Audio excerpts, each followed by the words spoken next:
ஆமாம் தம்பி, உனக்கு கண்ணு தெரியாதா? சின்ன வயசில் இந்த நிலமையில உன்னை பார்க்குறது கஷ்டமாக இருக்குப்பா.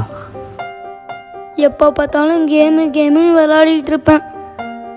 ஆமாண்ணா, அம்மா அப்பா எவ்வளோ சொன்னாங்க, நான் தான் கேட்கல. நீங்களும் இப்படி ஆகிடக்கூடாது ப்ளீஸ். இந்த நிலமை யாருக்கும் வந்துடக்கூடாது. அவி, இதோ வரேன்ப்பா, நான் வரேண்ணா.